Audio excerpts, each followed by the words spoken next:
Hello and good afternoon, everybody. Today I will talk to you about Mr. Chapman and his heroic sacrifice to the United States. In America, we are told that freedom is a God-given right. But that is not the case. As we believe it's a given, our soldiers fight day and night, so it's earned. We express our political views, religious views, and just about anything that comes to our head. I have read several articles and watched several videos that show our military soldiers day and night sacrificing their lives.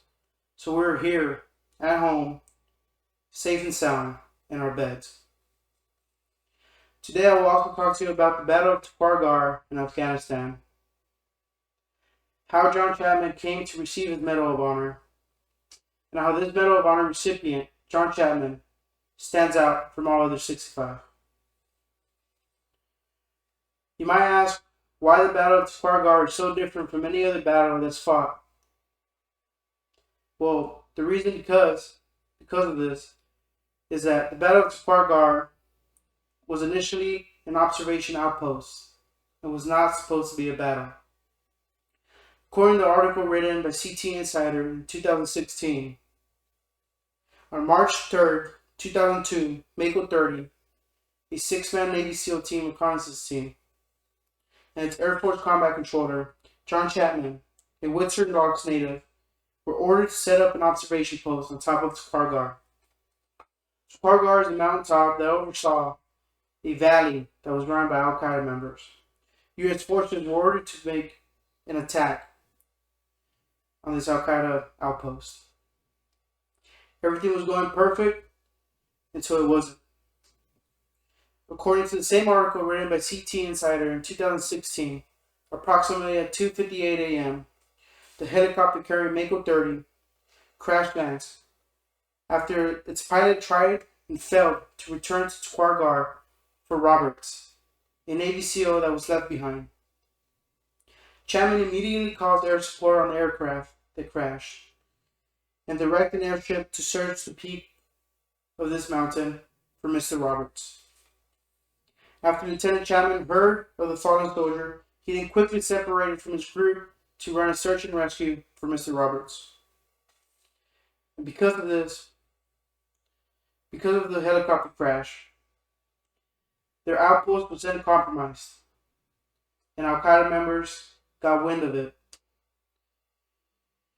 Closing in on Mr. Chapman and the remaining SEALs on top, Al Qaeda members were coming from all directions. And from here on out is how Mr. Chapman came to receive his Medal of Honor.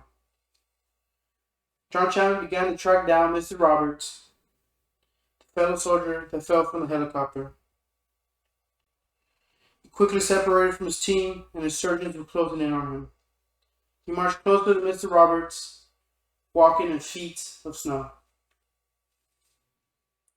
According to the post made by the Medal of Honor Museum in 2022, during the action, Chapman was engaged by fire from an entrenched enemy position. He assaulted and destroyed this position.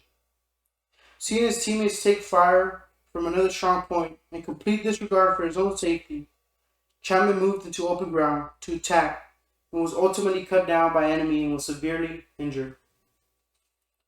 And in moments like this, where most, if not all, people would go run and hide, Mr. Chapman was selfless.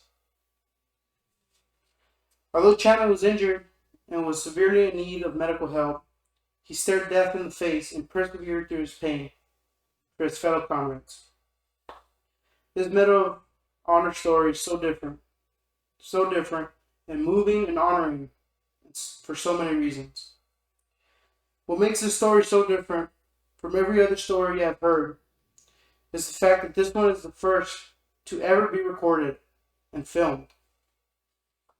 At ReaperFeed.com, written by Bayat, it states that John Chapman was the first Medal of Honor recipient in history to have his Medal of Honor frontline actions caught on camera. For the first time, we have footage that goes along with these amazing and unbelievable stories. You can see every movement being done by the Navy SEALs. And you can see the ultimate sacrifice at the end of the video from these Navy SEALs. Without this footage, Mr. John Chapman would eventually never receive his Medal of Honor 16 years later.